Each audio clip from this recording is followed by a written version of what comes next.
calon ujian psikometrik penolong pegawai undang-undang grade L5. Buat dua perkara ini untuk memastikan persiapan exam anda menjadi yang terbaik. Yang pertama, faham apakah skop tugas seorang penolong pegawai undang-undang grade L5 kerana dalam ujian psikometrik ini mengandungi 5 teras yang akan menguji sama ada anda ni betul-betul layak memegang jawatan sebagai penolong pegawai undang-undang grade L5.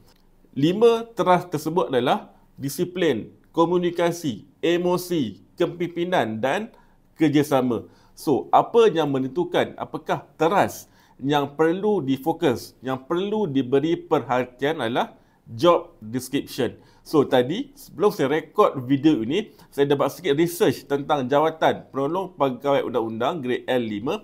Untuk ujian psikometrik penolong pegawai undang-undang grade L5, anda perlu fokus kepada 3 teras ini, iaitu emosi, komunikasi dan disiplin. Saya ulang, emosi, komunikasi, disiplin. So, nanti bila anda nampak soalan dalam 3 teras ini, pastikan pilih jawapan yang positif.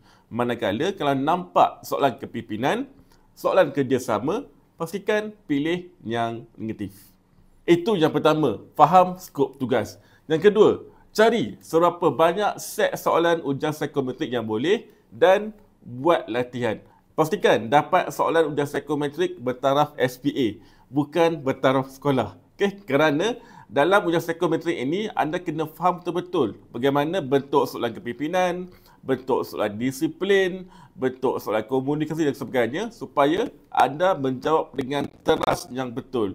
Tak tersalah beri teras yang menyebabkan anda gagal dalam ujian psikometrik yang anda akan duduki nanti. So, itulah 2 tips yang anda boleh gunakan untuk buat persiapan yang terbaik untuk menduduki ujian psikometrik penolong pegawai undang-undang grade L5. Sebelum habis, tengok ni.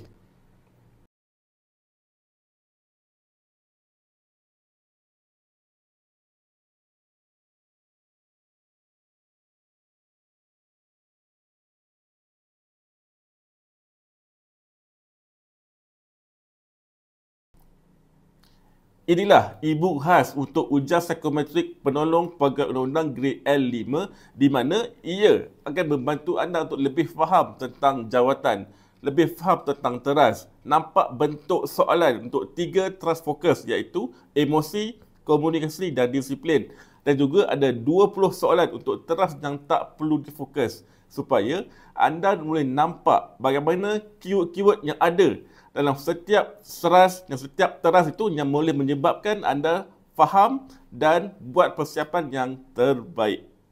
So, untuk dapatkan rujukan ini, klik link di bawah sekarang untuk dapatkan rujukan ujian psikometrik.